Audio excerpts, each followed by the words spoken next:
And now take a moment and share with us what was revealed to you in your third eye, what you scanned for. So you scanned for the general health of your body. If it's not too private, you can let us know what was revealed to you in your third eye, what Swamiji has shown you in terms of scanning the general health of your body.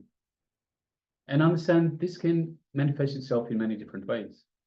So you might get a feeling, you might get a vision, you might get just a piece of information, just knowing something is true.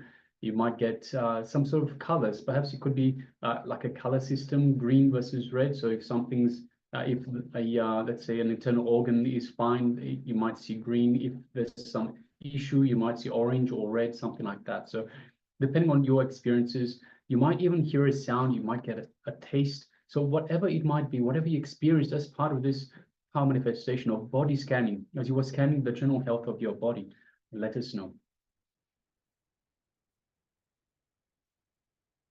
So please go ahead and share. Yeah.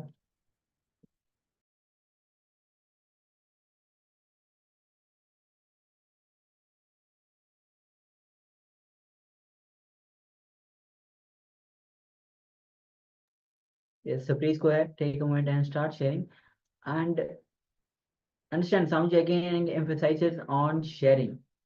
Even what was revealed to you, when moment you start sharing, you go deeper into it, it will reveal more to you. And even when you are manifesting the power of body scanning, just go deeper into whatever is being revealed to you.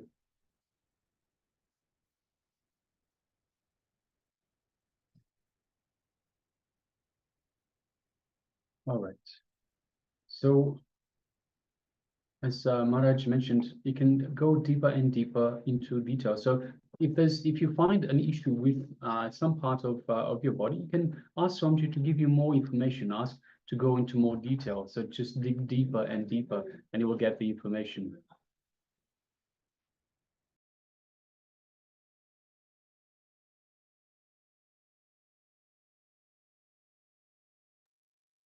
All right, so now let us move on to the next segment in this in today's session, which is going to be on laughter is the best medicine. So Swamiji will be revealing on this very topic and how laughter is the best medicine, even for whatever disease you have. This is one of the best medicines. So let's come to the space of listening and let's enter as Swamiji reveals.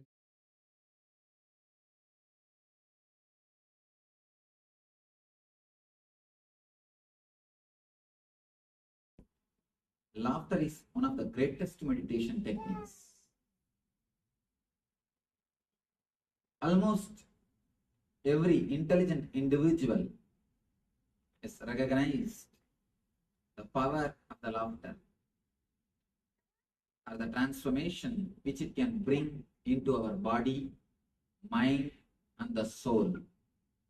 The healing effect of laughter is realized immediately. You don't need to believe on this meditation technique. There are few things which proves the power of laughter as a meditation technique. First thing, immediate effect. Other techniques, first thing you need to believe. The technique will help. Next thing, you need to practice. Third thing, you need to wait for the result. But laughter does not need anything else, anything of this sort. It doesn't need your faith. It doesn't need your belief in it. You don't need to wait to have the result of it. Immediately, you experience the result, which is created by laughter, physically and mentally. Almost all the great mystics, all the masters have realized the effect, have understood the transformation which happens by laughter. It's one of the subject which is analyzed by almost all the great masters. Somehow, man never take notes of laughter as a meditation technique. Laughter is never considered as a spiritual quality because we associate spirituality always with seriousness. Spirituality is taken as something dead, something serious, something only for the people who have got long face. But according to me, spirituality is something to do with life. Always we think spirituality is for the people who are old. When you don't have anything else to do except knitting the sweaters, you need to take Bible or you need to go to church. There is a saying, go to church, don't wait to be carried by 4 men. We always wait to go to church. We don't actually go, we wait to be carried by 4 men. We always think religion is something for old. Religion is something to do with dead things. Whenever we think religion is for the people who are old, we make it too complicated, too serious. The juicy portion of spirituality is lost, but religion is not for only the old people. Religions based on fear are nothing to do with religiousness. There is 2 things, religiousness and religion. Just dead rituals are religion. The juice which is inside the rituals is religiousness. The religions based on religiousness has always emphasized the beauty of laughter. They always use laughter as a technique to transform. But whenever religions grow based on just rituals, then you miss the whole juice. Religion is living thing. It is not part-time job. It is not only for the old people. It's a quality of your life. It is just total quality of your very life. Laughter is not taken note by the intellectuals or the serious guys because it is very simple. Anything simple we miss. We miss many things because they are very simple. When it is complicated, we don't miss. Our ego feels satisfied by doing complicated things. But whenever something is simple, something is very ordinary, you miss it. Anything very simple, it always escapes our eyes. You bypass it. You don't look into it. So many beautiful things can happen into you, into your being, by simple laughter. And most intelligent communities of the world are the communities who have produced more jokes. In the world, you can see there are few communities who have produced more number of jokes. One is Jews, another one is Singhs, the Sardarjis. These 2 are the people who produced many number of jokes, but you can see the intelligence in their life, in their community. For example, there is only 3 fields in the world. One is outward, belongs to logic, mathematics, science. Another one is inner world, religion, mysticism, spirituality. Third is in between, psychology. The world related to outer world, the science. Inner world, religion, between psychology. The outer world, if you see the top person, Einstein is one of the genius mind in the science, the field of science. Inner world, Jesus. Today, more than half of the universe is followers of Christ. Between psychology, father of psychology is Sigmund Freud. And strange thing, all the three are Jews. Jesus, Einstein, and Sigmund Freud, father of psychology. All the three are Jews. According to my understanding, laughter and jokes play a major role in intelligence. Communities which created more possibilities to laugh, more possibilities to joke, more possibilities to open the energy, have created intelligent people. They have presented intelligent minds, genius minds to the world. Because when you laugh, your whole being opens up. A new kind of energy enters your being. Just a simple understanding about the jokes, how these jokes work, how the jokes make you laugh. Actually, when you listen to a joke, slowly, your mind is tuned to certain kind of rational thinking.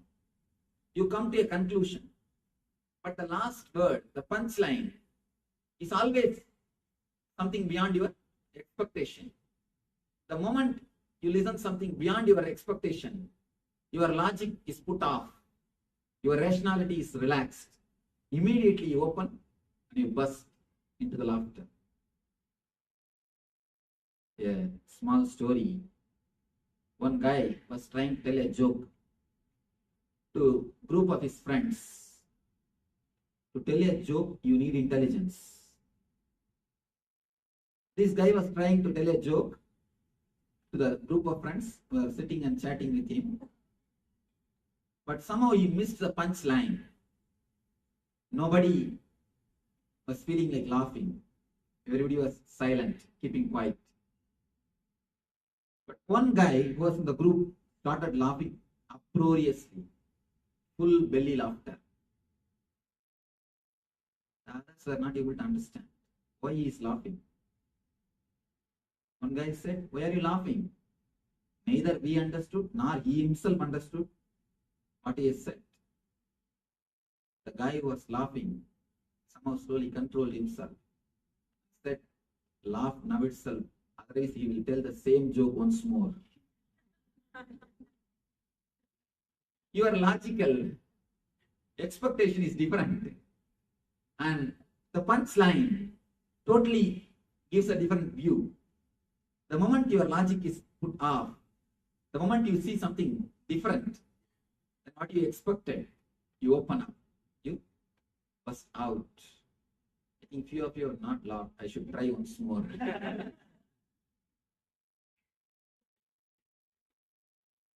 Whenever your logic is pushed aside, you open up. A light of energy, a ray of energy enters into your being. It's like in a dark room, a ray of light enters. Just like that. A ray of energy comes out to your body from your Atman, the source of all energies. From the ocean of energy, a ray of energy is supplied to your body the moment your logic is pushed aside.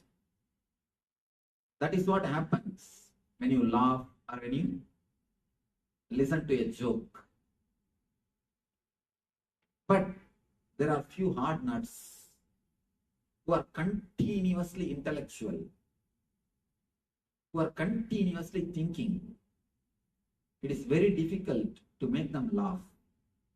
It's very difficult to make them laugh. Understand, when I say the word intellectual, I don't mean they know everything. I mean They don't understand anything. They don't have sensitivity towards the reality. They are continuously thinking. A small story. There was a competition in India. If you don't laugh for 100 jokes, you will be given 10 lakh rupee. And 5 people will be made to sit. Those 5 will continuously crack jokes. You are supposed to stand on the dais without laughing. One guy entered the competition. Somehow he managed 40 jokes. 40 jokes he was not able to manage. He laughed.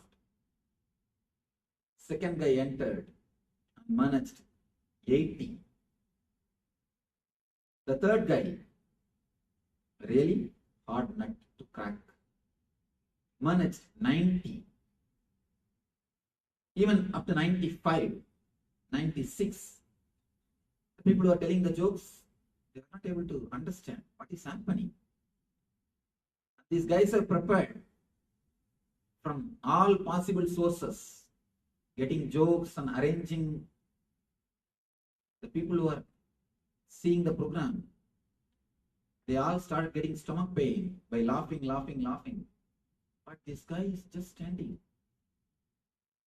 By 98 joke, a small smile started appearing in his face. This guy's wife was sitting in front. She started shouting, "Hey, keep quiet, don't open the mouth. It's only 2 more jokes, don't miss 10 lakhs. Don't laugh, close your mouth." But somehow 99, he was not able to control and start laughed. Gave a full belly laughter, uproariously. The moment he came down from the stage, wife shouted at him, "You missed 10 lakh just by one joke, 1 minute. You could have shown your original face. Why did you laugh?" This guy said, No. Just then I understood the first joke. Hard nuts don't think they're very intellectuals. When you don't have the sensitivity to the reality, when you don't have the sensitivity to what is happening around you, you keep your face long. And I tell you, really a man who is alive cannot keep long face. When you are continuously thinking, if your whole energy is sucked by your mind, if you are a great intellectual, just thinking, actually, if you become a great intellectual, you stop living. You stop living with reality. Only the guys who have become great intellectuals, who have disconnected themselves from the reality, they miss the whole joke of existence, whole universe. They miss the whole joy.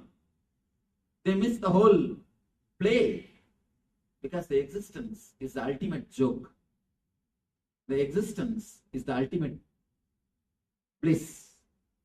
If you have the sensitivity to live in this body, if you have the sensitivity to see the things around, if you have the sensitivity to hear what is happening, if you have the sensitivity to feel what is going on, you will see your life will be filled with laughter.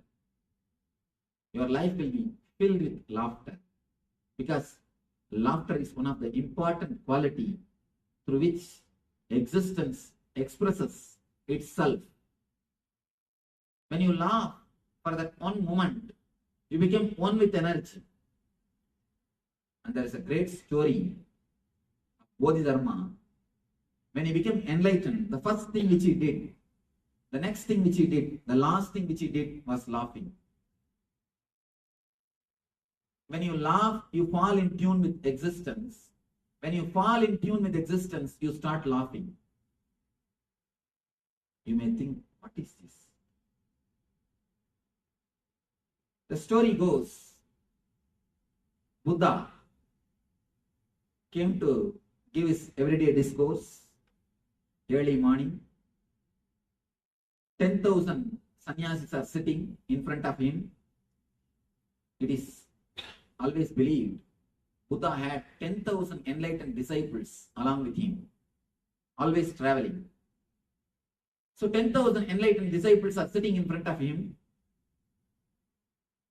One guy who is yet to become enlightened, this Bodhidharma, he has not become enlightened. Buddha, when he came, he brought a rose flower. He was just sitting without speaking, looking at the rose flower. He was looking. Suddenly he calls Bodhidharma and gives that flower to him and says, "Do you understand?" Bodhidharma starts laughing uproariously. He neither gave a reply, "I understood," nor he said, "No, I have not understood." Just he started laughing uproariously. Buddha says, "You understood, sit." And from that moment, Zen Buddhist scholars and Buddhist scholars are writing volumes after volumes. What has happened between Buddha and Bodhidharma? Why did he laugh? Why did he laugh? So many volumes have come out, but these volumes are all totally serious. According to my own understanding, what would have happened is a simple clarity. Bodhidharma would have been running, searching for the center of the consciousness, for enlightenment, himself. The moment Buddha gave the rose, he has understood it is himself. So when he stopped searching, he got it. Then he would have laughed, "Oh, in what foolishness, in what wreck I was wasting my life. I was searching everywhere myself, except where I am placed, my own inner being." The moment he has turned himself towards his inner being, he has experienced his self and started laughing. The whole existence is nothing but a great joke, nothing but a big joke. When you continuously think intellectually, you can't understand the whole play of existence. A great professor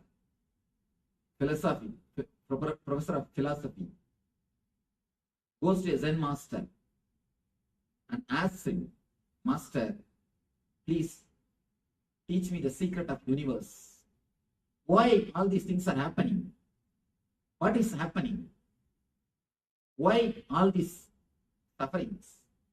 Why God created the world? Why all these things are happening? Teach me."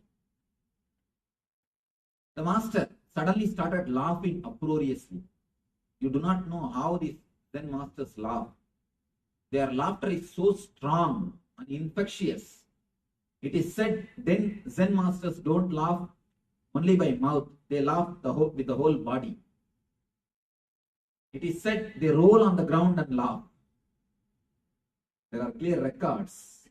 Zen masters, when they laugh, they don't sit and laugh. They don't laugh only by mouth. They laugh with their whole being. They roll on the ground and laugh. His laughter is uproarious, infectious. First few minutes, the professor was just feeling uncomfortable. What is happened? Why is he laughing like a man? Of course, for thick heads, you need few minutes. After a few minutes, slowly he started analyzing. After all, he is a master. He will not do anything without proper reason. After a few minutes, the laughter was so much, this guy is not able to control. He started laughing. The professor also started laughing. Because how long you can stand? How long you can stay? Either you have to leave the hall or you have to start laughing. There is no other way. So he also started laughing. Laughing. The story said, at one point, suddenly, the professor became enlightened and never stopped laughing till his death. Of course, logically, we can't understand the last line because we are also professors.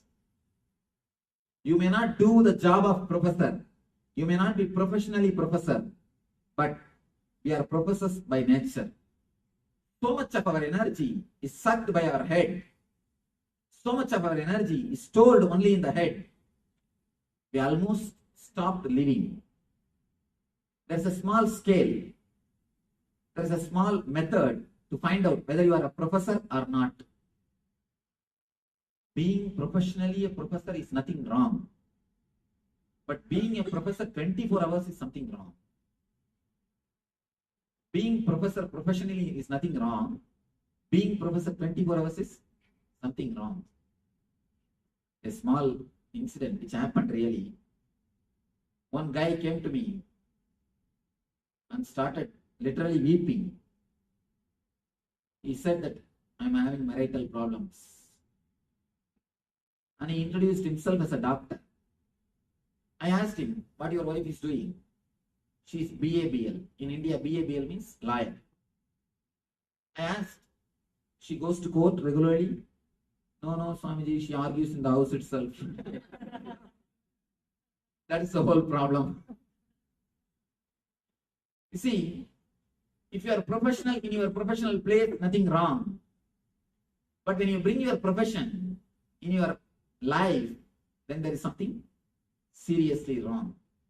Small scale, small method to find out whether you are a professor or not throughout your 24 hours. If you see a rose, suddenly what we do generally, immediately the word rose comes in our mind. And you start thinking about the roses which you presented to somebody, or roses presented to you by somebody. The next thought will be how he reacted or how you reacted.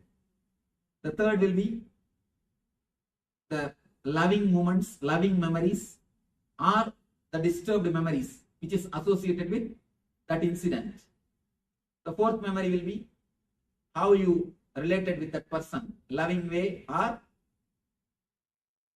in a wrong way or anything. Memory goes on, you miss the real rose. Already you are lost.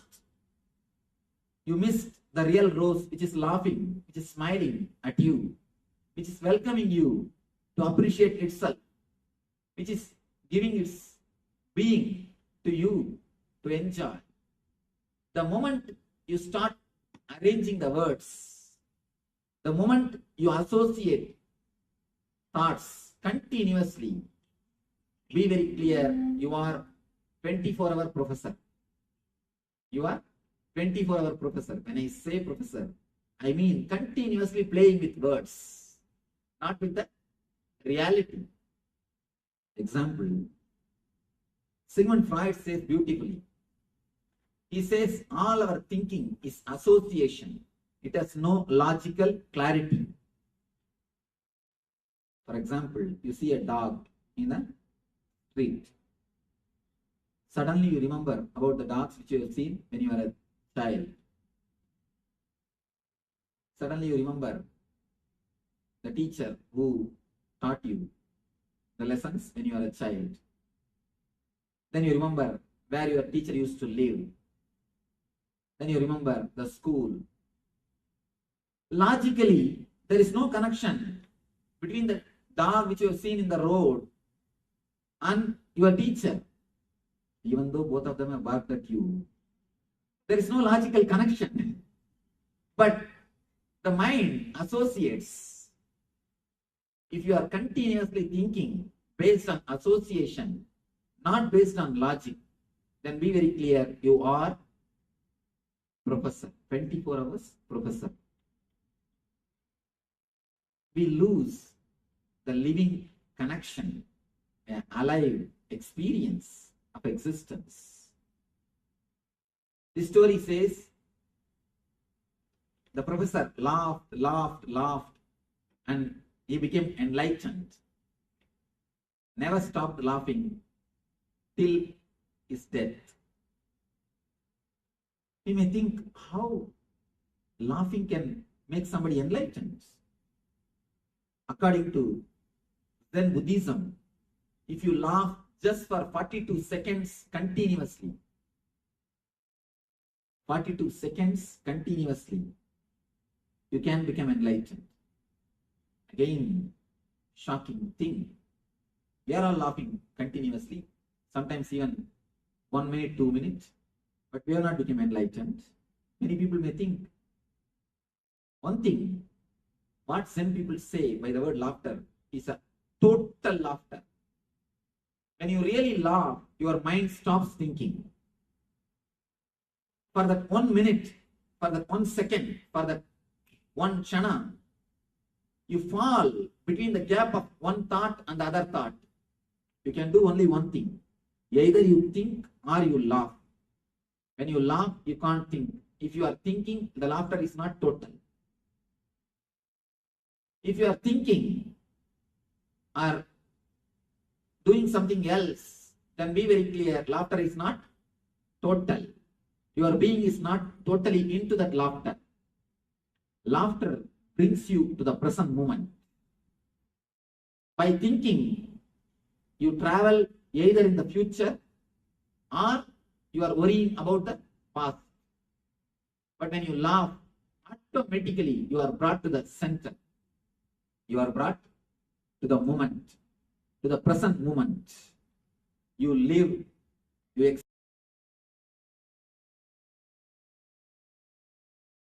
experience the consciousness which is present. Even the doctors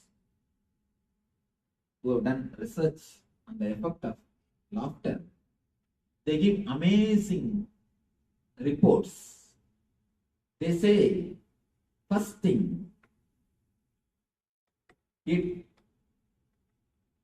slows down the aging process. The first effect of the laughter is it slows down the aging process. Aging process means getting old. You don't look very old. You can see there are few people, even after reaching the age of 70, 80, they look very young and healthy, full of enthusiasm, spirit, the curiosity to learn, the search to know things, alive, vibrant. There are few guys who are out by 40. Who are out by 40. Why? The laughter is one of the important ingredients for your health. We add so much, so many things to extend our life. Understand, laughter is one of the important ingredients. Many doctors who have done research on the laughter, they give testimonial, they give their proofs how laughter helps.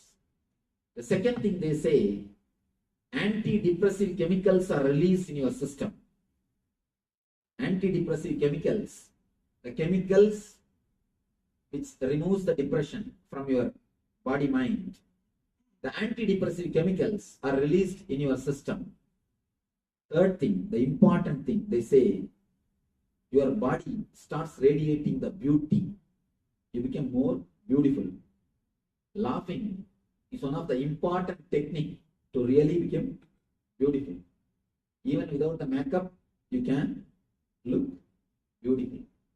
According to me, laughter brings more grace to a person.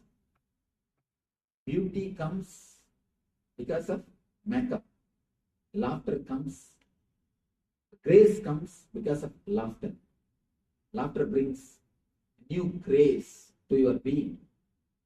Even the physical point of view, laughter does so much to your being.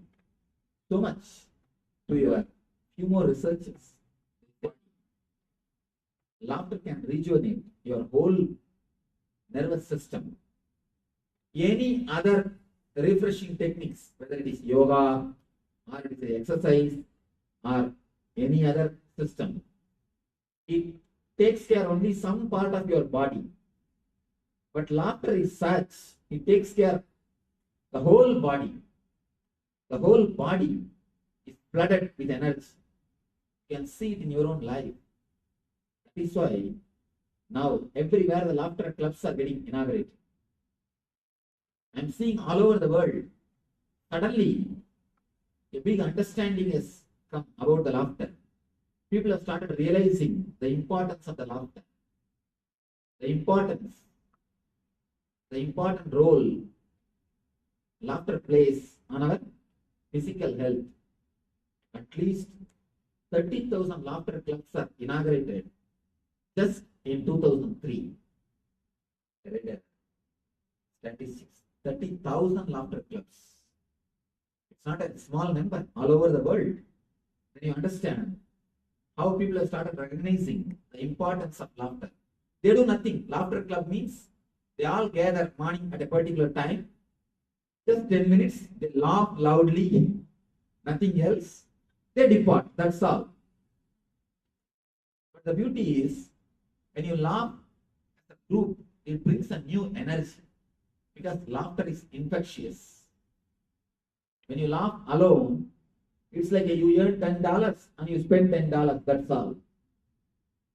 When you laugh as a group, just understand one small thing.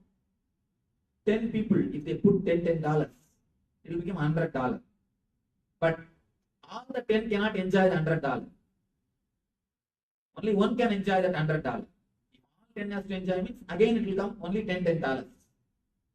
But if it is an energy, for example, 10 persons are putting 10 volt current, it becomes 100 volt. If all the 10 touches that 100 volt, all the 10 will have 100 volt current shock. It is not that they will have only 10 volt. No. All the 10 will have 100 volt. So when this energy, each one receives the total effect of the group. As far as laughter concerned, according to my own understanding, when the 10 people put 10 volt current, not only it becomes 100, there's a new transformer which is called group consciousness. It's created and the 100 volt becomes 10,000 volt. You put 10 volt and you receive 10,000 volt. The group consciousness means a deep love and understanding between the whole group. When you laugh, you show you are innocent. You open up to the new relationships. You show a positive sign to the next person. You show a green signal to the people who are around you. They can come into your space and you are welcoming them.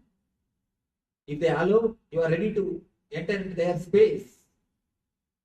Letting somebody else to come into your space is the greatest technique to create any relationship. Why people suffer so much in aloneness? I've always seen the countries which are most depressed are the countries which are suffering the aloneness. Why? Why you suffer so much with aloneness and loneliness? Because you don't have courage to open your space for others. I have never seen anybody suffering in aloneness or loneliness in India. Very rare. Very rare. People there suffer because of too much of crowd. Never by loneliness. Why? Somehow from the young age, the techniques are taught to open up almost everything. The going to temples, doing group prayers. Almost in every step, you are taught to open yourself up for the others. letting the others to enter into your space is one of the important techniques to extend your life and to live more. Because the doctors say, if you are alone, if you don't have good friends, there is every chance, there is more chance of you dying 8 years ahead of your time, scheduled time. They say 8 years. 8 years is not a small time. 8 years you can die earlier than your schedule if you are alone and if you don't have good friends. There are statistics say if you are retired early and you are not letting the people into your space, you are welcoming the heart attack. You are welcoming the cardiac problems. There are so many things, so many proofs, even in the medical field, which says letting the other people into your space or you entering into somebody else's space heals your mind, heals your being, gives you a fresh energy, gives you the fresh feeling. There is a book titled by me. The book title itself, Open the Door, Let the Breeze In. We are so much filled with insecure feeling. We continuously cover ourselves. Finally, we make our own jail. The worm, which creates a net for him to stay safely. Finally, he creates a jail instead of just net. And he forgets he's in the jail. Most of our houses have become almost like a graveyard. When you are alone, when you are not letting anybody into your space, when you are not entering into somebody else's space, when you are not sharing your space with others, your house is nothing more than a graveyard. It's a tomb. Maybe you are preparing it. Maybe you are getting ready. Be very clear. Laughter is a green signal for the other to come and relate with you. It's a wonderful signal which you are giving to the other. I am open to let you into my space. Laughter heals a lot of diseases, especially the diseases related to navel center and throat center. There are so many records. Of course, I myself have worked with the laughing meditation. I have seen so many people getting healed by this one meditation. And such a powerful meditation, almost every person feels the effect, except the 24 hours professors. And even they somehow open up. Because the group energy is such a infectious. You can't resist such a big group laughing. If you are alone, or if you are only with your wife, you can tell, keep quiet, shut up. Behave yourself. Something you can tell. If you are just with your kid, then you can say, shut up, sit quietly, behave yourself. But when you are with a whole group, you cannot resist. It is too infectious. See the children. Have you seen a single ugly kid in the world? Not only in our country. Look at all the cultures. Even in Ethiopia, where kids are suffering due to poverty, where there is no food. Even in Ethiopia, they may be lean and thin, but you can never see an ugly kid. Have you seen any single kid who is ugly? No. Have you seen single grown-up man who is beautiful? No. Why? You lose the spontaneous laughter. When a kid laughs, the whole body vibrates. Whole body vibrates. Kids never laugh only by mouth. They laugh with the whole body. Their laughter is with the whole body. When you laugh through the whole body, your whole body is flooded with energy. That is why kids are so alive. But we people, we are actually jealous with kids. Never think you are helping your kids. You have a subtle kind of jealousy. That is why you again and again control. Keep quiet. Behave yourself. Sit straight. Sit in a corner. Who asked you to draw in the wall? Where is your book? Study. Why do you think you shout? It is always a subtle jealousy. You will not be able to put up, you will not be able to manage the energy bubbling. You are actually jealous. That is why we always control the kids. Once they become dull, dead buffalo, then we feel, we produced our what? Child.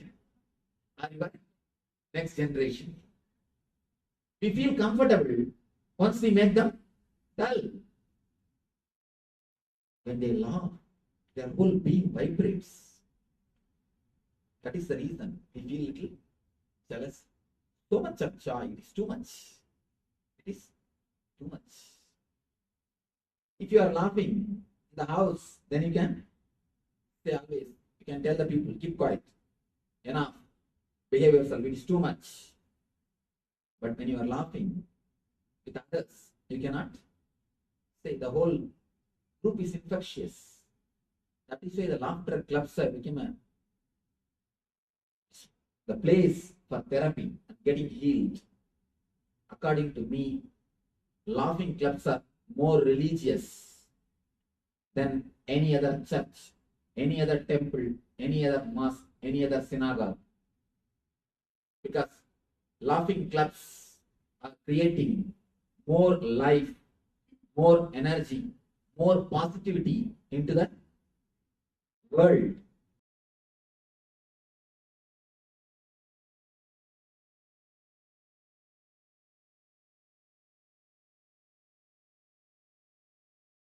Around 5,000 years ago, at the end of Mahabharat War, the ancient enlightened Hindu civilization consisted of 10,000 Hindu traditions, or sampradayas, that existed in 56 Hindu nations, 200 Hindu kingdoms, 1,700 Hindu provinces that covered more than 6 million kilometers square of Asia. The Supreme Pontiff of Hinduism, SPH, Bhagavan Sri Nithyananda Paramashivoham, is the reviver of KAILASA, this ancient enlightened Hindu civilizational nation.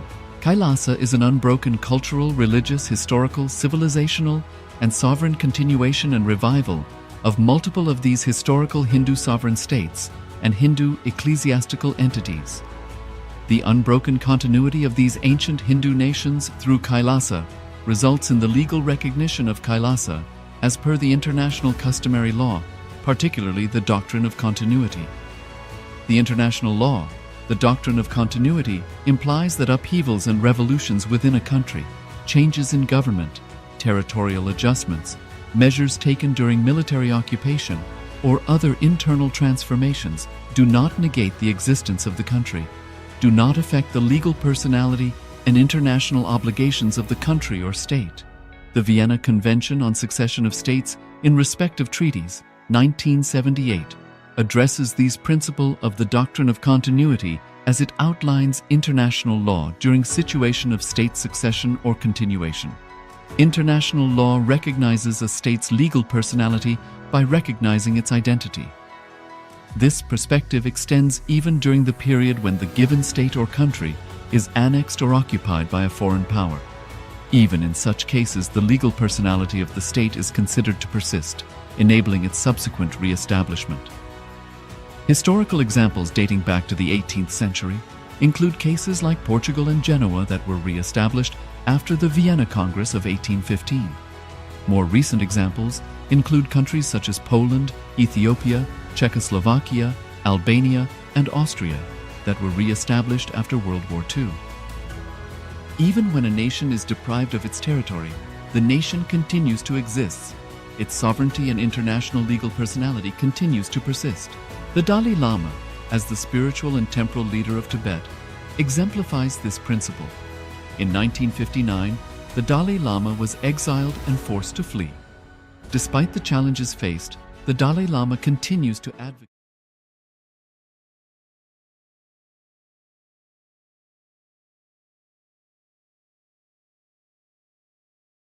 Now we'll do a simple meditation technique to feel light. Means whenever the Jadaragni, see, you have a Agni in the navel. As long as that Agni burns, you will be alive. Once that Agni goes away, your body will be put in the Agni. Once that Agni disappears, your body will be put in the Agni. The Jadaragni is active, alive. Whatever quantity you may eat, you will feel light. If the Jadaragni is not alive, even if you are fasting, you will feel heavy.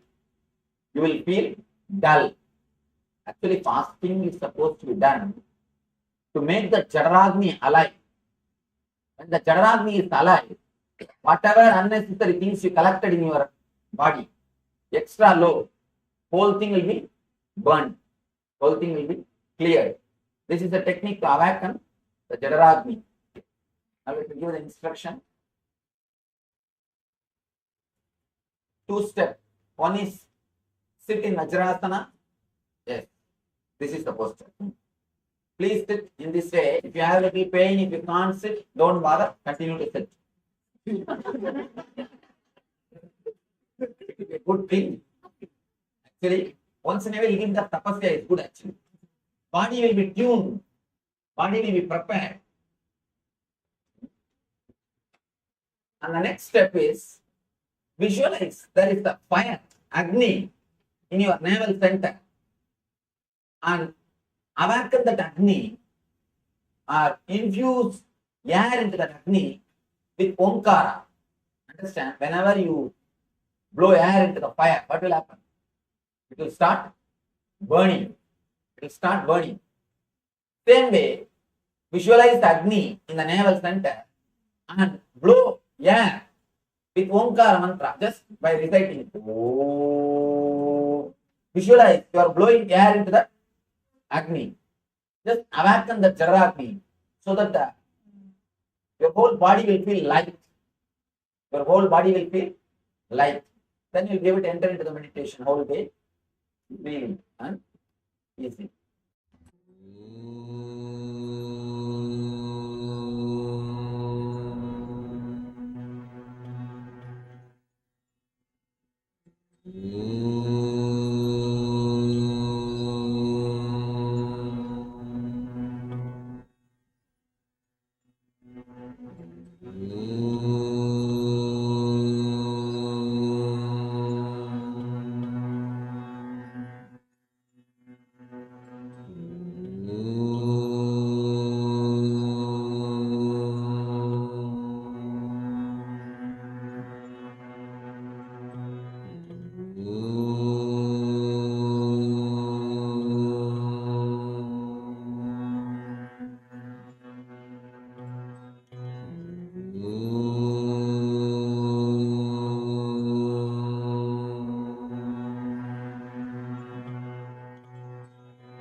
Om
Om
In our ashram, we have a place called Laughing Temple. The place itself is named as a Laughing Temple, where I conduct regular discourses. Somebody asked me, what is this Swamiji, new name? Laughing Temple. I say, in this place you are supposed to offer laughter as your offering. That is why I named this place as a Laughing Temple. Laughing is one of the greatest religious quality. Sense of humor is one of the greatest expression of enlightenment. According to me, there is no enlightened master who has not expressed this one quality, the sense of humor. There are so many enlightened masters. You see, some master expresses the love. Somebody expresses the compassion. Somebody expresses the silence. Somebody expresses the great intelligence. Somebody expresses by dancing. You see the Krishna, he always sings and dances. You see Buddha, he is silent and graceful. You see Mahavir, always meditating. If you see Rama, always living righteousness. Every master expresses one quality. But here is one quality which all the masters have expressed.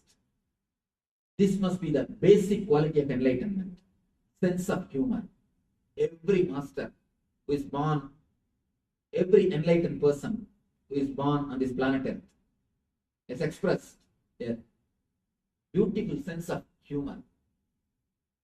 Ramakrishna's books, if you read Bhagavan Ramakrishna's books, the direct recording of his teachings, there's a beautiful book called Gospel of Sri Ramakrishna. Every other page, you will see a bracket. Everybody laughed. Everybody laughed. After every other page, you will see a small bracket. Everybody laughed. And actually, the translation is done with a very polite way. Because in original Bengali, he used to speak in a very slang language. He spoke all his teachings in original Bengali. The original Bengali, if you read, you will be shocked. Is it Ramakrishna who is speaking? He is a very simple type of person. He is not high intellectual. He doesn't know how to use those cultural terms or how to present things. He is very hard. It is just a heart-to-heart gossip. I always tell people, more than a word gospel, gossip is the right word for his teachings. Because it is something to do with heart-to-heart. It's so innocent, so simple. And all sorts of dirty jokes. You can never expect that an enlightened man can make so many dirty jokes. He gives all sorts of dirty jokes. One of his disciples, he asked, if you read the original Bengali version or an intimate reminiscence with him, you can understand what all the type of jokes he makes. One of his disciples is asking him, Master, you are an enlightened one. Why are you making such a dirty jokes? He says, what? I just tell jokes. You make it dirty. What can I do? I just tell jokes. You feel it is dirty. What can I do? That's the beauty of innocence. Beauty of enlightened masters. He says, when you speak in a cultured way, it means you are editing your words. Two things will start happening. First, verbalization, then editing, you present it. But when I speak with my people, I don't edit. When I am speaking to the public, when I am speaking to the common man, a newcomer, I give an edited version, censored version. When I speak, when I open my heart to my own people, to a group of seekers, I give the uncensored edition. He says, I just tell jokes, you make it dirty. Beautiful thing we need to understand. It is we who make anything dirty. It is we who make anything dirty. For him, it is everything normal, simple. Of course, according to me, Ramakrishna is one of the greatest master who has used laughter itself as a meditation technique. And there is a record, a reminiscence of his disciples. They say sometimes he will roll and laugh so much. His laughter and he mimicking somebody, he imitating the people. We used to get even the stomach pain. And we will sometimes feel that it is enough and we used to escape from his presence. We used to run away from him. You can't imagine that Ramakrishna used to make so much of jokes. Every master sense of humor was seen in every expression of enlightenment. According to me, this quality must be the basic quality. That is why every master expresses it. In other qualities, as far as dancing concerned, there is no expression of dancing in Buddha's life.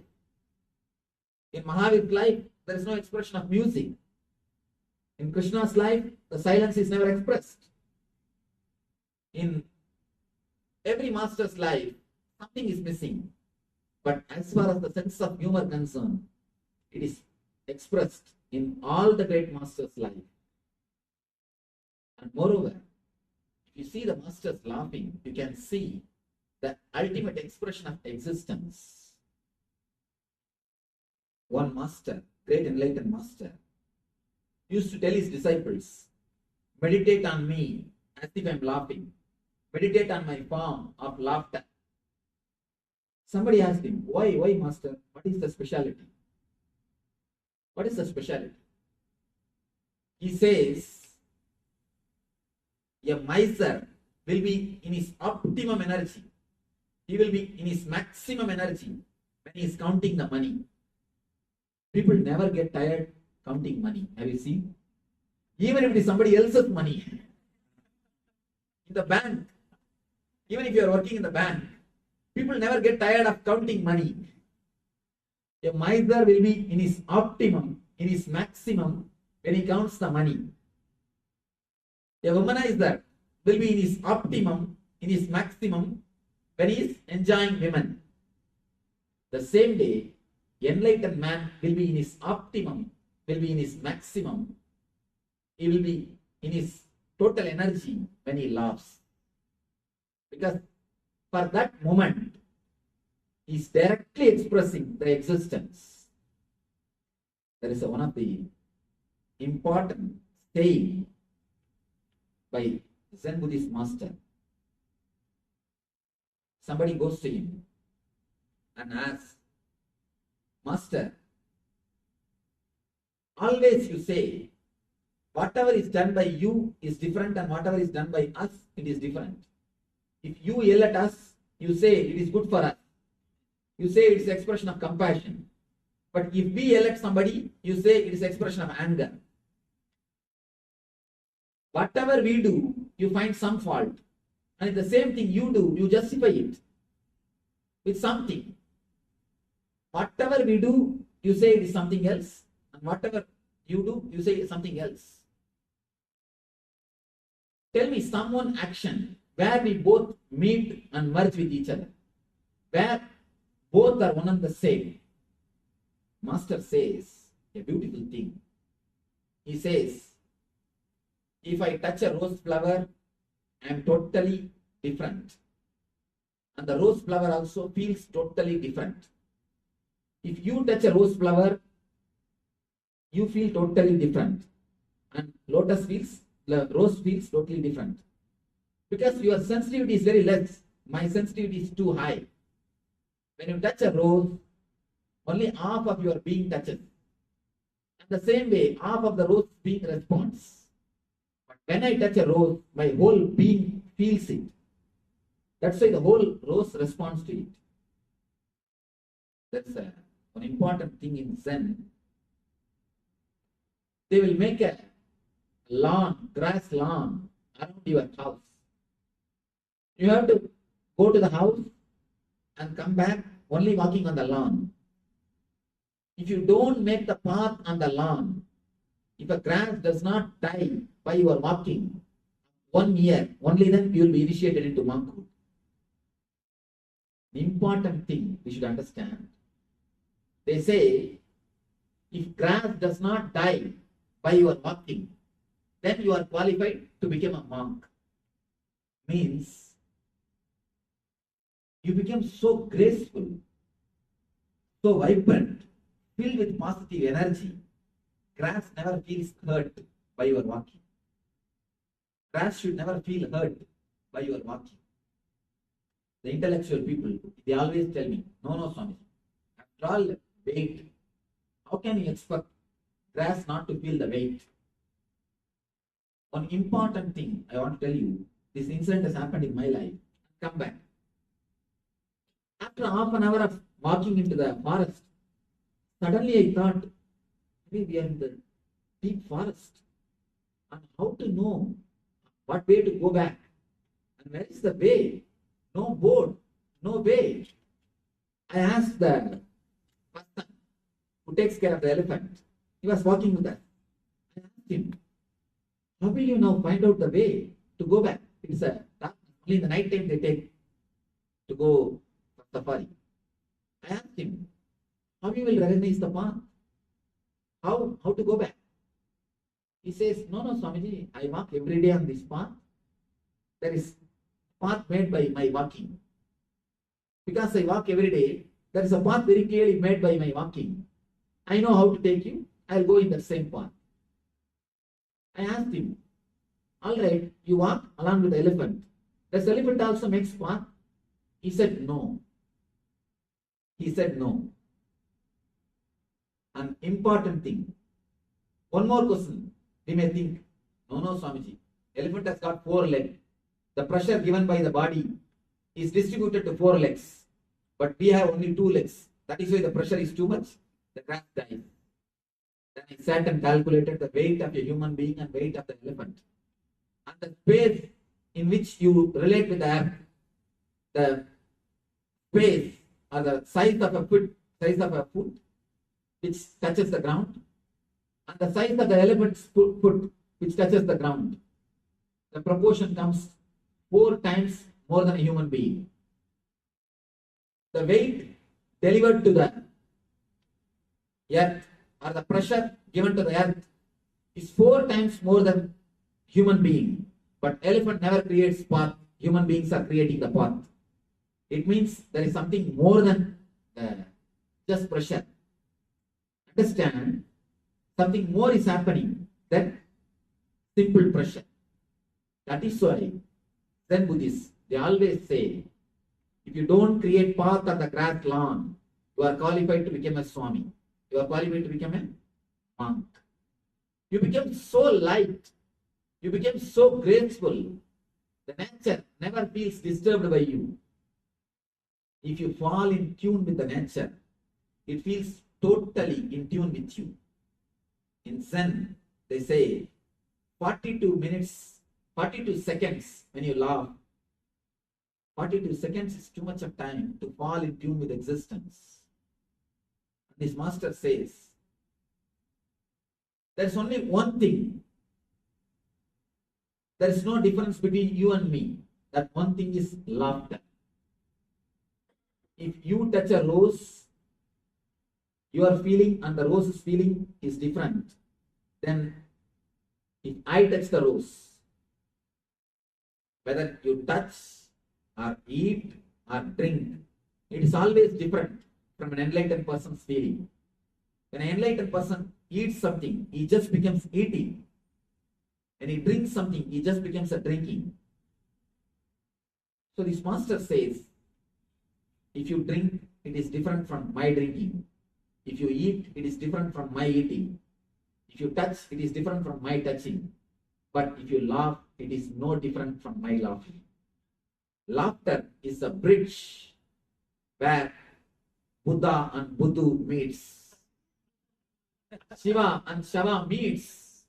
Enlightened and ordinary meets. It's a point of contact. It is a point where differences disappears.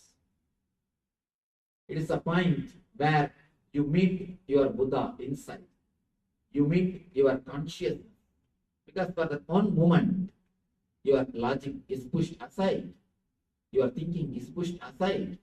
The energy is gushing. The energy is flooded into your system. The doors of the energy, the gates of the paradise are opened to your being. Laughter is the ultimate technique in the physical world and in the mental world, in the spiritual world. It creates wonderful interpersonal relationships. One small thing. How can we call any act as a meditation technique? What is the scale?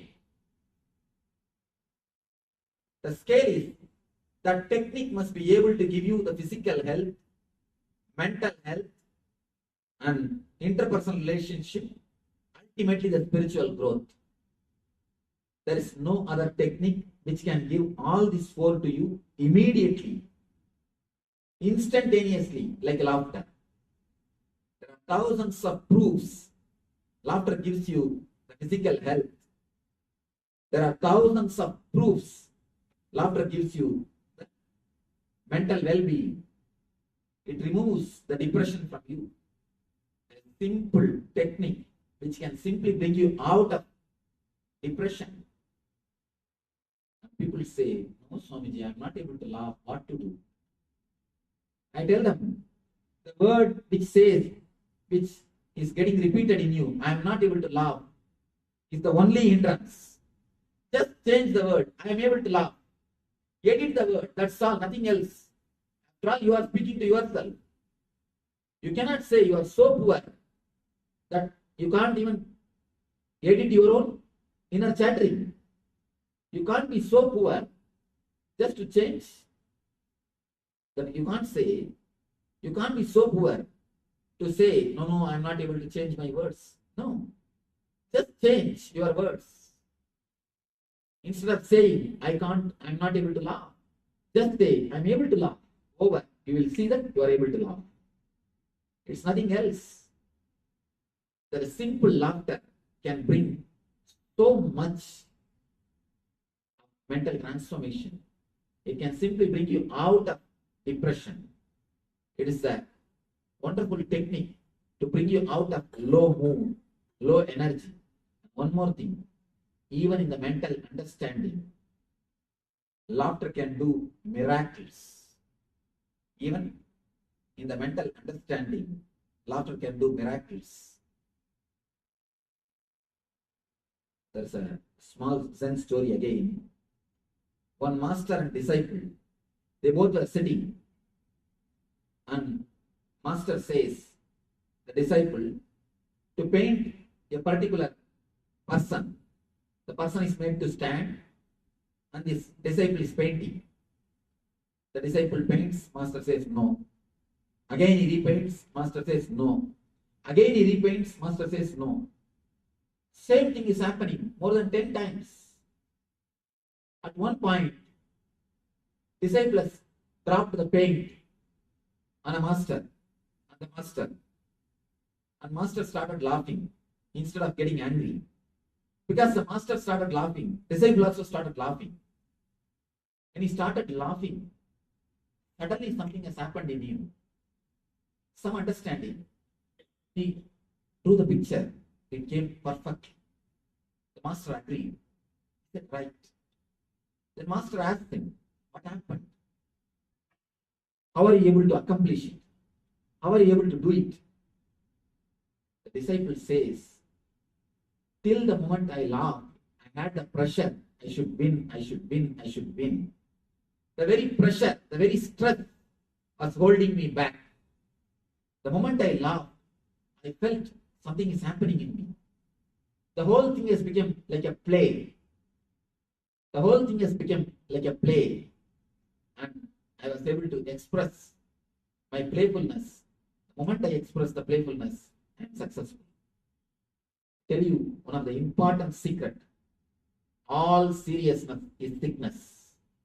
When I say all, I mean capital letter red. Red capital letter A-L-L. All seriousness is sickness. And life is not worthy of suffering. It is too small to be spent in worrying. And it is too valuable to spend in pains. And no pain is worth undergoing. Please understand. No pain, no suffering is worth undergoing for anything.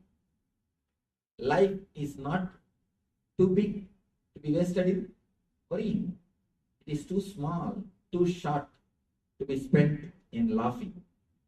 Understand, all seriousness is just sickness. If you can learn how to laugh at yourself and at others, see, laughing at others gives more understanding about the other person. Laughing at yourself gives more understanding about yourself. This needs to be understood a little deeply. Whenever you laugh at somebody, understand the new, different understandings about that person, about that thing comes to you. That is why you laugh. You have a rational, logical understanding about him. When suddenly that rational, logical understanding is broken, only then you laugh. Same way, when you laugh at yourself, you get a new understanding about yourself. According to me, laughing at others, your unconsciousness is enough. But to laugh at yourself, you need consciousness and boldness. When you can laugh at yourself, you understand your personality, your being in a different way. Your experience about yourself becomes totally different. The power, the capacity to laugh at yourself is what I call the capacity to contemplate, or the power to scrutinize your own being. If you have the power to laugh at yourself, you will have the power to check yourself. You will have the intelligence, courage to analyze and accept your mistakes. The power to laugh at yourself means the power to look at the outsider, the capacity to witness yourself. The capacity to witness yourself is created when you can laugh at yourself. One more thing, when you laugh at yourself, you will have the understanding, intelligence to analyze and to change your ideas, your activities. You can update your understandings. The man who can never laugh at himself has always got an ego. Whatever I think is right. He never looks at the things from the third dimension. If you have too much of ego, you can never laugh at yourself. To laugh at yourself, you need a kind of innocence, a kind of intelligence. You need to look yourself from the other side, from the other angle. If you have the capacity to look at yourself from the other angle, you can always win in the game. That's a small story. One lawyer who always wins any case he takes up. Any case he takes up, he wins. He goes to meet one of his friends. His friend asks him, how are you able to manage? How are you able to win in every case? I have not seen you failing in single case. What is the secret? He says, I have only one thing to do.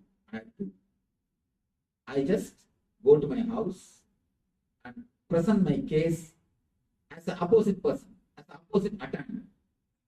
And my wife gives all the points which I am supposed to speak. I go to my house and start defending the opposite person. And the moment I start defending him, I start arguing for him. She knows, she gives all the points which I am supposed to speak. Now I know I am equipped with all the points. I win. The moment you can look at the things from the other angle, extraordinary intelligence happens to you. Even in the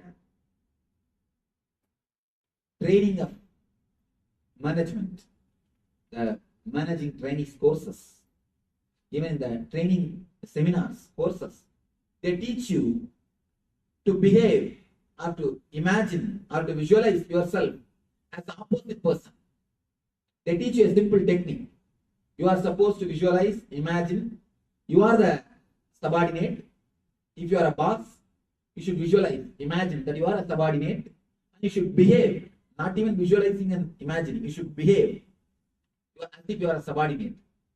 They tell you this technique works miraculous, because the moment you can put yourself from the other person, and the moment you can look at yourself, the moment you can witness yourself, a new intelligence arises in your consciousness. In the mental plane, laughter can create the greatest transformation or greatest intelligence to your being. The greatest intelligence and transformation can happen to your being in the mental plane. Of course, next, interpersonal relationship. Laughter is one of the important ingredient which creates beautiful, happy, blissful interpersonal relationships. Ultimately, to the spiritual growth. Almost all the masters have certified the laughter as one of the important spiritual technique, meditation technique. That's a small story. Again from Zen Buddhism. 3 Zen masters, they lived in Japan. The only one thing they did throughout their life, that is laughing, nothing else. They don't give any sermons. They don't talk anything else. No preaching, no meditation, no teachings, only laughing. All they do is only one thing. All the 3 will go to a center of the market. They will go to a new city. They will go to the center of the market, stand there and start laughing. That's all. Only for 1 or 2 moments, the people feel awkward. They feel surprised. But the laughter is such an infectious thing, and especially when you laugh with a full being, it's such an infectious thing. It is such a deep thing. Immediately people start laughing.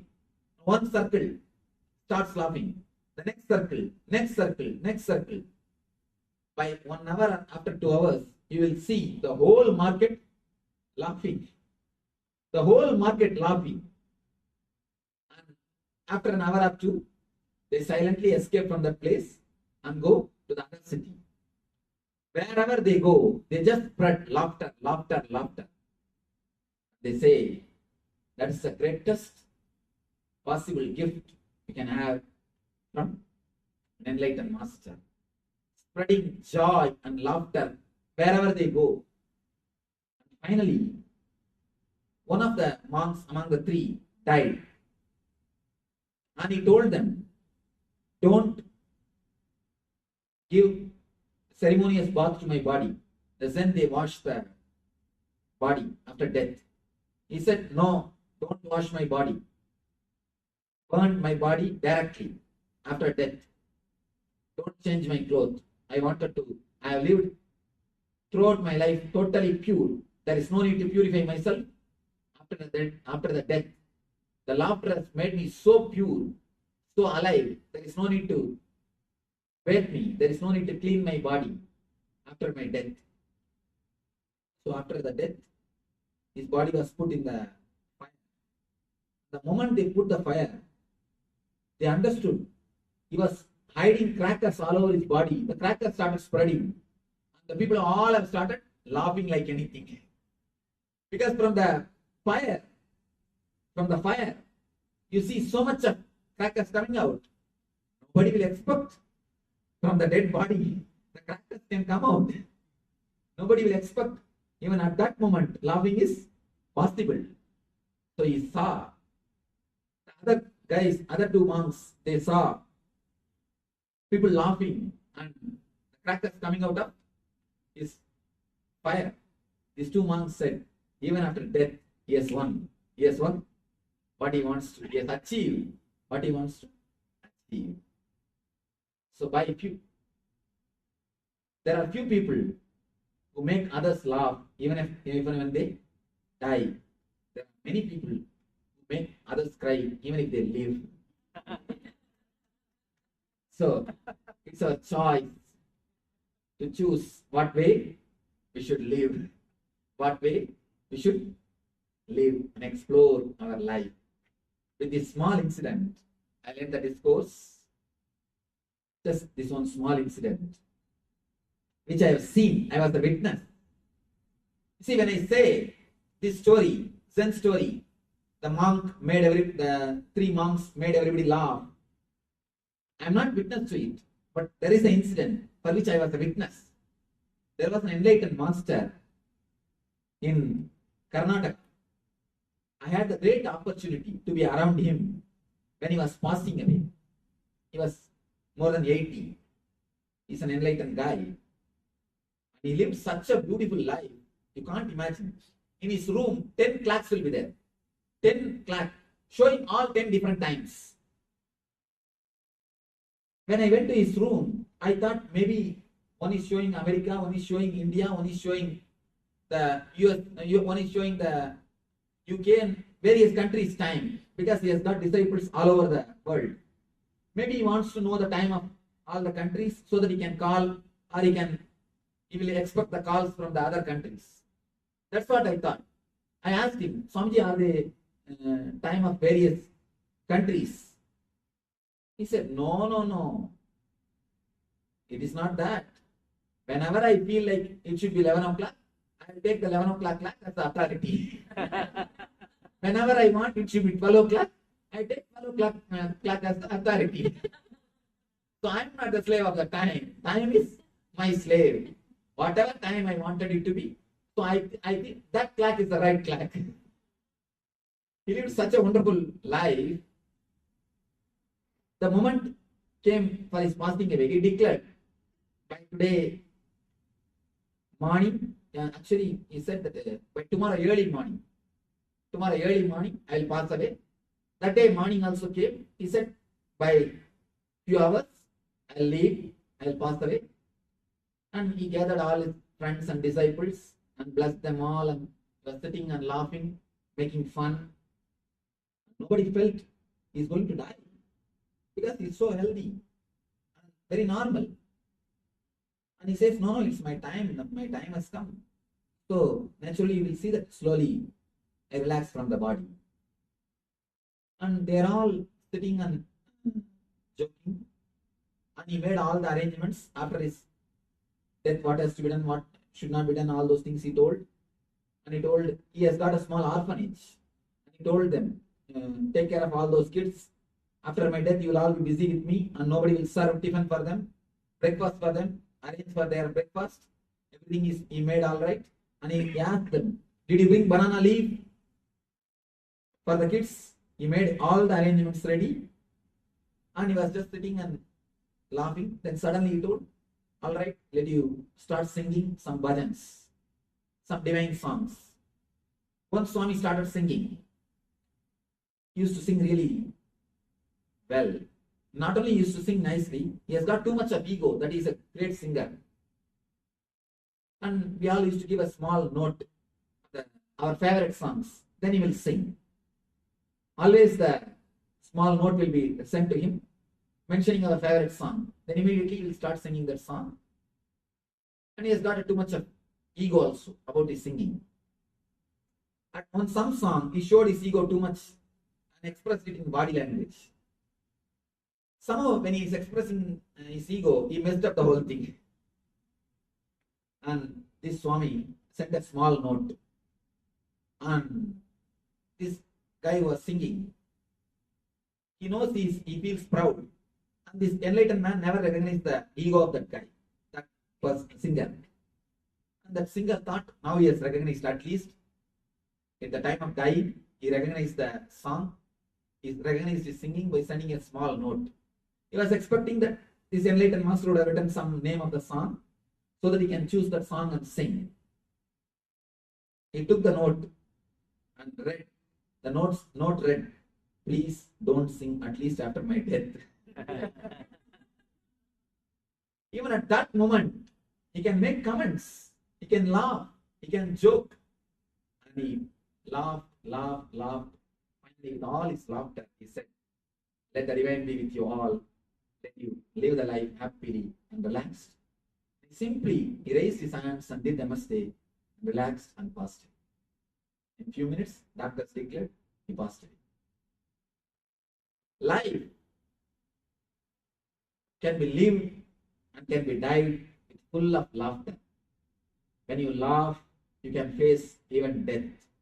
This is what I mean, laughing at the face of death. When you laugh, you can face even death. When you laugh, you can live your death. When you don't laugh, you die even when you live. When you don't laugh, even in your life, you will be half dead. Half dead are much worse than dead. At least dead people don't disturb others, and half dead are always disturbing others.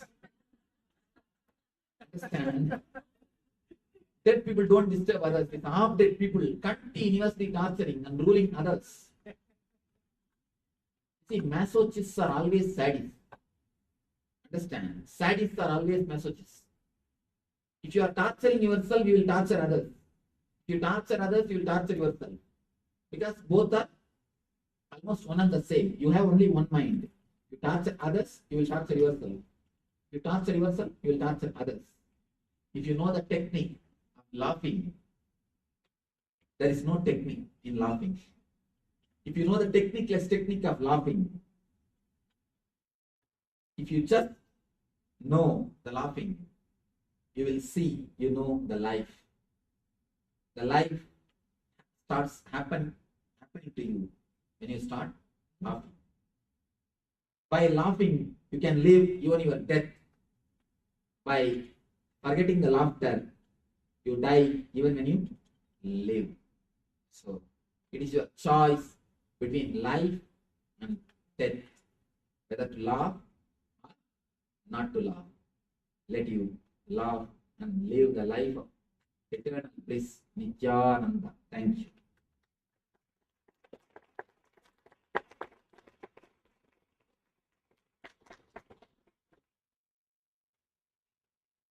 What time we are supposed to finish? What time we are supposed to finish? What's your program time? About 9:30. 7 to 9:30. Okay. Still you have few minutes then. You can ask few questions. And I have brought few jokes, good jokes for you all. I'll read out so that the lecture will not be too serious. And you see, just talking about the laughter and not laughing is a foolish thing which we can do. So let us not do the foolish thing. Let you ask few questions. If it is possible, I will fit these jokes inside the answer. I will read it out separately. We can all have few minutes of experience. Yes. No serious questions today. Day after tomorrow, serious questions. Oh, okay. Straight to the laugh, straight to the jokes. That's good, actually. I was telling somebody, if you are the dumb guy, you don't even laugh when joke is told. If you are little bit with understanding, you laugh when the joke is told. If you are really intelligent, you laugh even before the joke. Because when the energy overflows, you are filled with laughter. So now I think, without even a question, we will go for. Or shall we have few questions at least? Just as a ritual. No questions?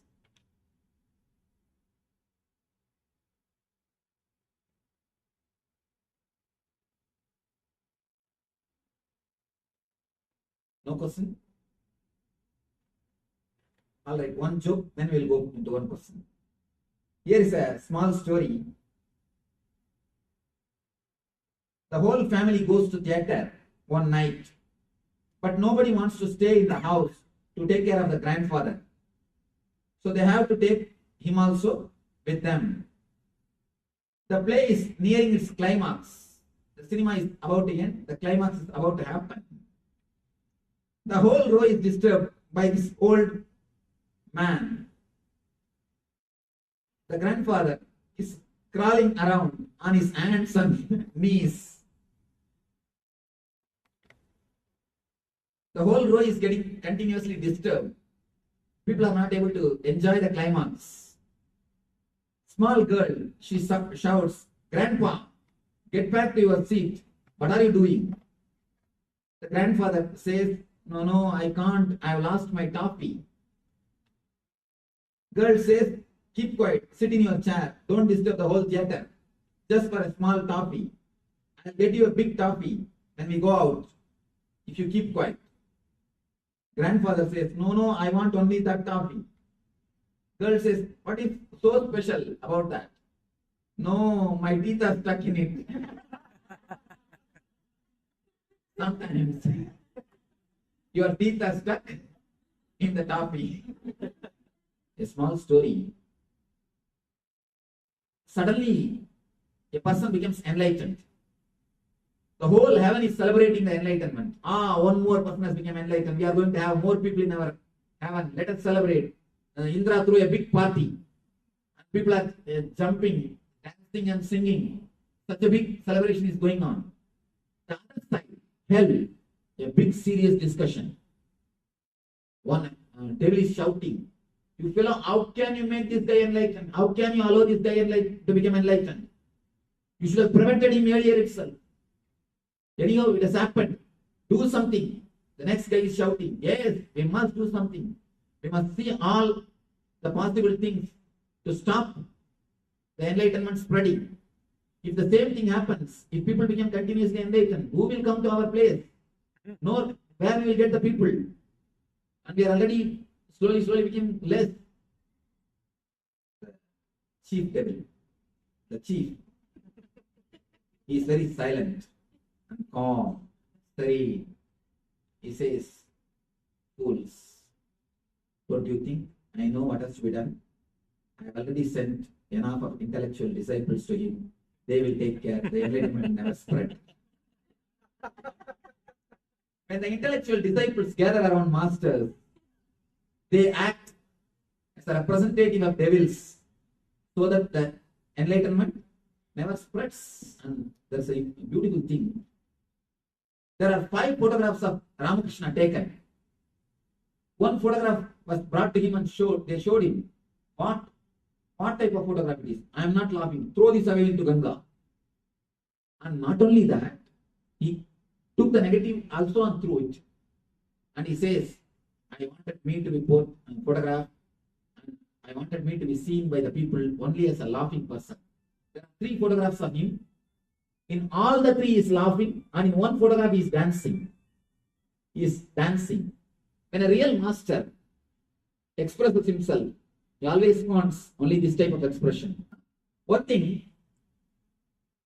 the just smile is a polite way of behaving, a polite way of showing that you are not interested in that person. You are not interested in that situation. You are not interested to laugh for that joke. You cannot be too straight, you see. You cannot be too abrupt. You cannot be too egoistic. It will be very much impolite. So you just show a small smile. And one more thing, if the other person, if his status is little more than you, if he is little more rich man, then you smile totally. If the other guy is little less or equal to you, you say, The inches of your mouth and the bank balance go hand in hand. A small story. One boss, he continuously tells the same joke, and all his 30 subordinates laugh in the same way. It's a everyday routine. The same joke he will tell, the same way these guys will laugh. One day, one steno, she didn't laugh. She was just keeping serious face. Boss asked, why, what happened? You are not laughing. No, I got the other job. I got job somewhere else. I got other job. So when your boss says a joke, you have to laugh. When you want to avoid, but when you don't want to be impolite, when you want to show some politeness, courtesy, you give a smile. You give a small smile. So according to me, smile is method to technique to escape from the laughter. I tell you, don't bother about joke, whether you understand or not, but don't miss the laughter. Even if you miss the joke, don't miss the laughter. Because it's a wonderful chance. You don't have to bother whether you understood or not. There are many people who used to ask me, Swamiji, I don't know the language in which you are going to conduct a course. In India, I conduct courses in the regional languages. So people come and ask me, I don't know the language, can I attend the course? I tell them, you are the right person to attend. You are the right person to attend. At least you will know you don't know. Other people will not even know that they don't understand, they don't know. You see, when you know the language, you think you know. You don't even know, you don't know. If you don't know that you don't know, you don't even know you don't know. If you know you don't know, at least you know you don't know. So I tell them only one thing: sit silently when I speak, laugh loudly when the people laugh. That's all. The whole program is over. Nothing else needs to be done. You are the right person to enjoy the course. You are the right person to attend the program, because you don't have to think unnecessarily intellectually what I am talking, whether to understand or not. You don't have to do all the intellectual gymnasium, whether to understand the words directly or indirectly or this way or that way. All those things are not necessary. After all, meditation is all about silencing your mind. Sit silently, you will automatically become silent. That's all. You don't have to do all intellectual gymnasium. You are the right person to attend the course.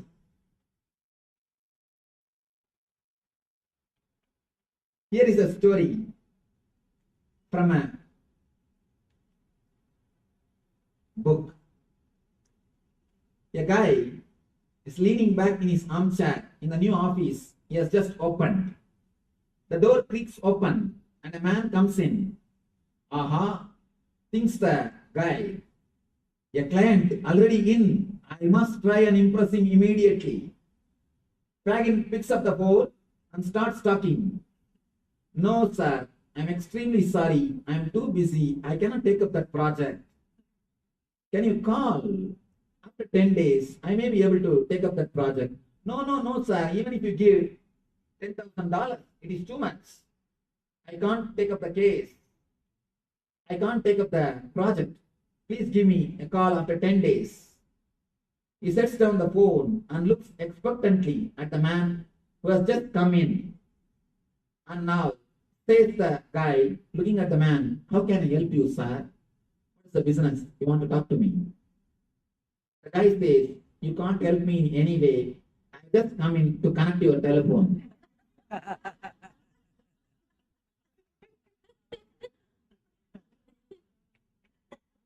Sometimes we miss the whole truth. What for? The other guy has come.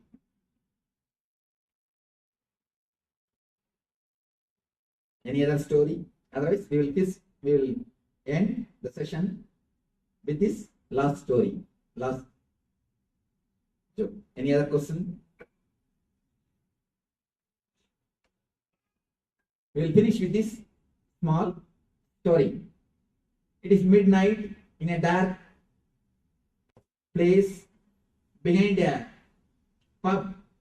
A fearless guy, maybe he's a lawyer, is walking, is wandering around. Suddenly he is approached by a shabby looking guy who is wearing a large black overcoat, big hat and sunglasses. Hey, says that guy, are you a lawyer? The lawyer just looks at him, straightening up his tie. Yes, I am.